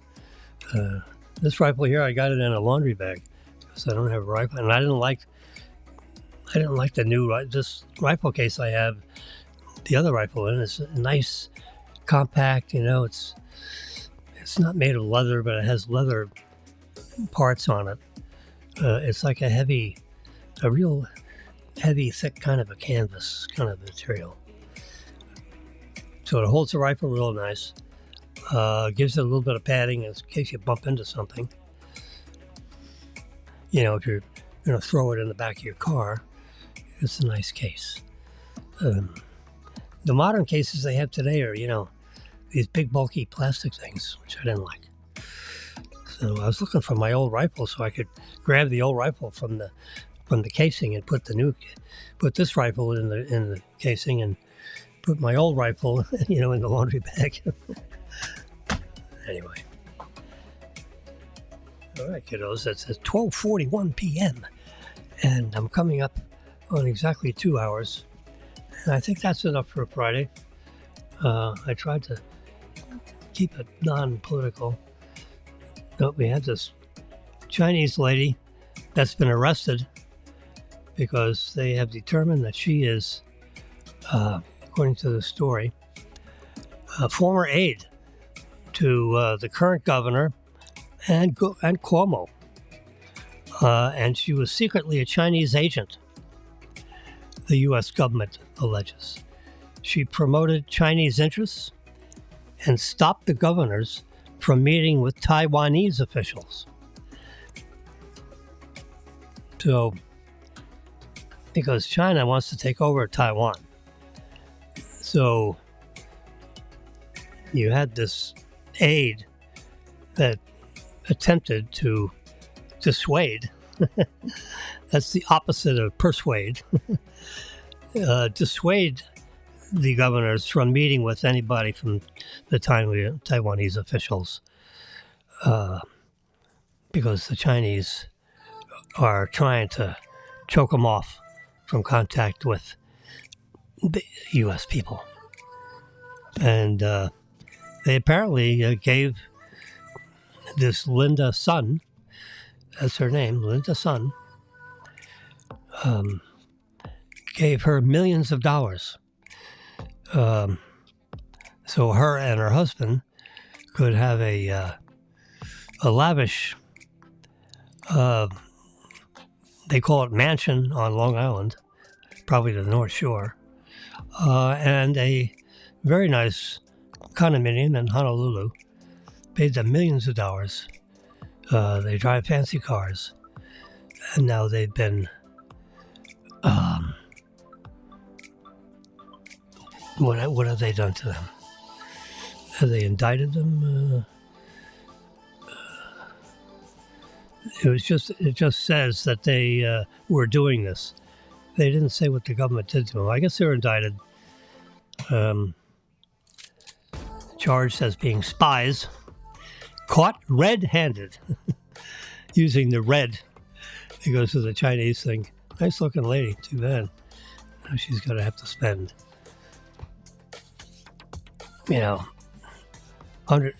millions of dollars to stay out of jail. Well, the Chinese government will finance her defense, hopefully. She's got enough, even though now she has no ability to influence the governors because she's been disclosed, so to speak. All right, that's the last news item here. I have a feeling this is Prince Charles, King Charles, and Prince William. King Charles III. I mean, it's thousands of years of history in that British Empire, whatever they call themselves. And you got Prince William, who is, who's going to be king as soon as King Charles either passes away or becomes, incognito, because he's got some kind of cancer. He's 75 years old, and he has health struggles. That's how they call it. Recent health struggles. Yes. So the possibility of his firstborn son, Prince William, of stepping into his role sooner than expected. So he could be compos mentis, but because this cancer is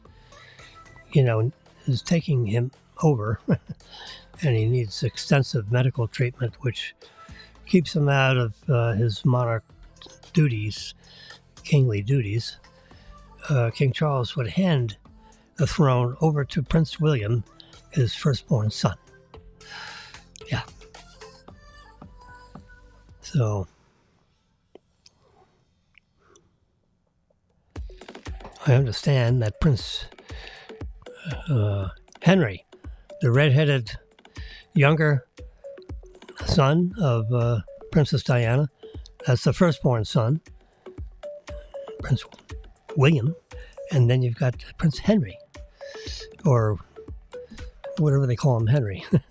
I don't know if it's Prince, it's some other word. I'm not up on my monarchy titles.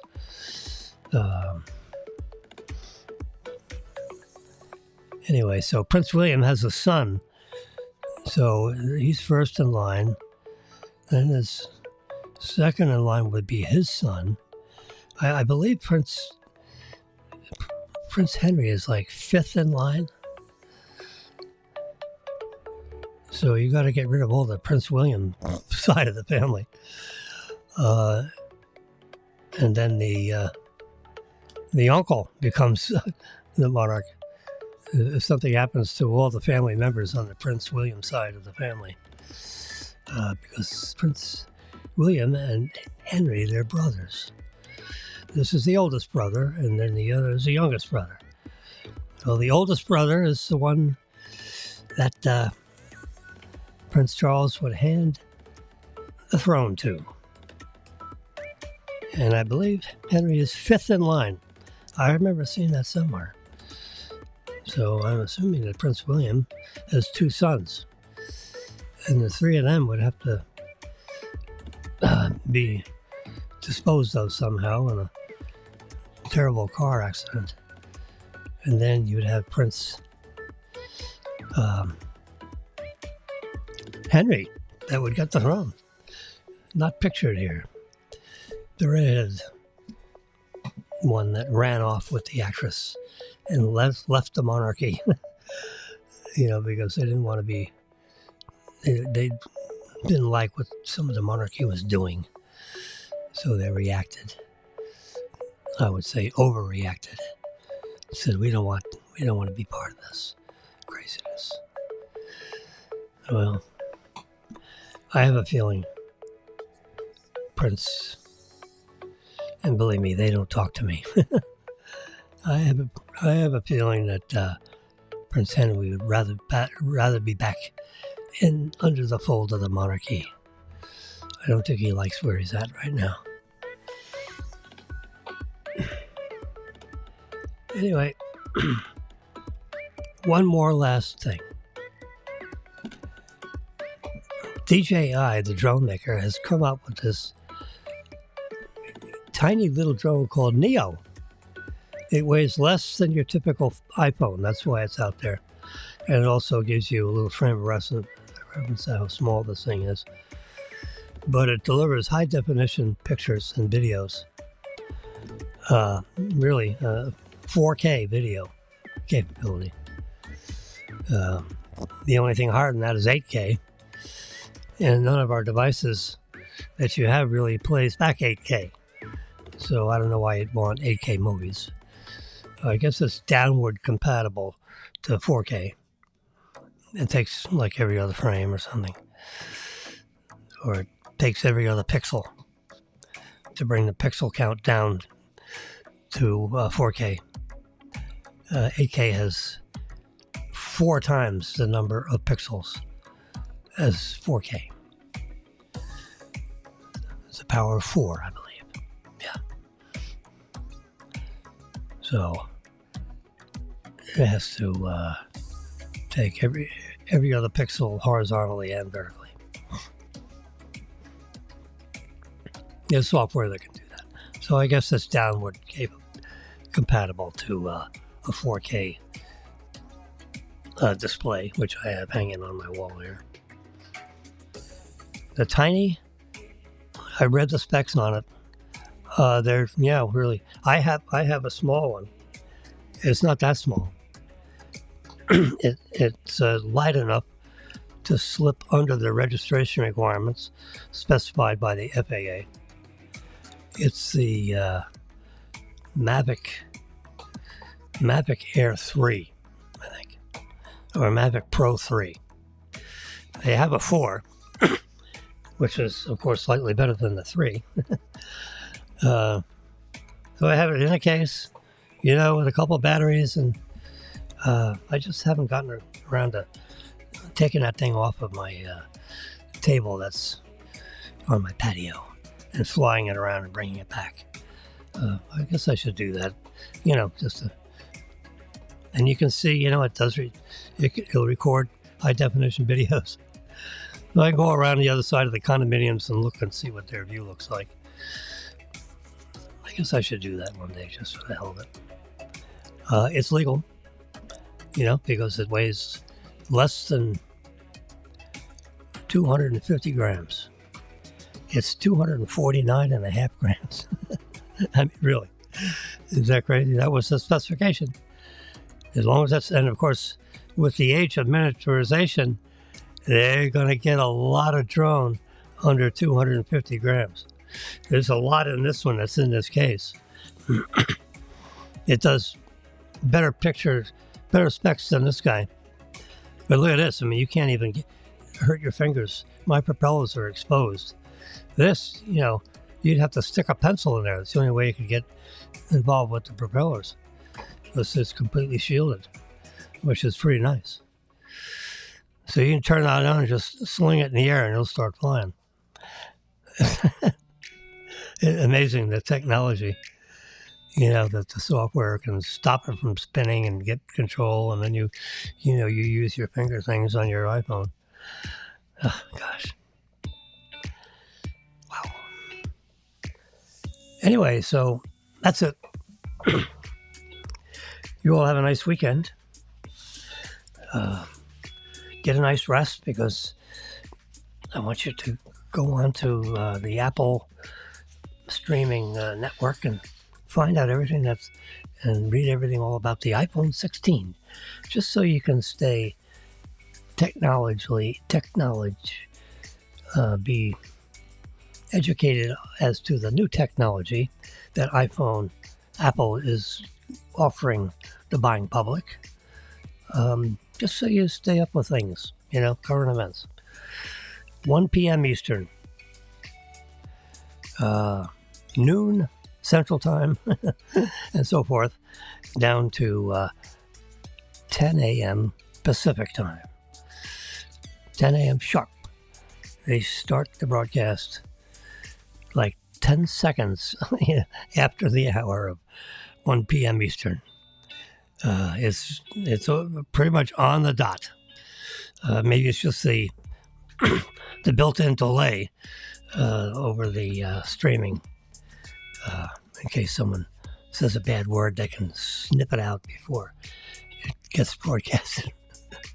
I'm making that up. That wouldn't happen with the people at Apple. All right, folks. I'm going to turn up the music and turn down. It's Friday. It's Friday all day. And I'm going to, I don't know if Marilyn goes out and has her nails done, I'll talk tomorrow at 10 a.m. Otherwise, I probably won't speak to you until Monday, when we get all the rumors about the iPhone 6. Or maybe I'll do the broadcast in the afternoon and tell you what I think of the new iPhone 16. I think I'll do that. So Monday's broadcast will be in the afternoon. Let's see, 1, 2, probably like 3 o'clock. Until then, I may see you tomorrow, or for sure on Monday. Bye-bye.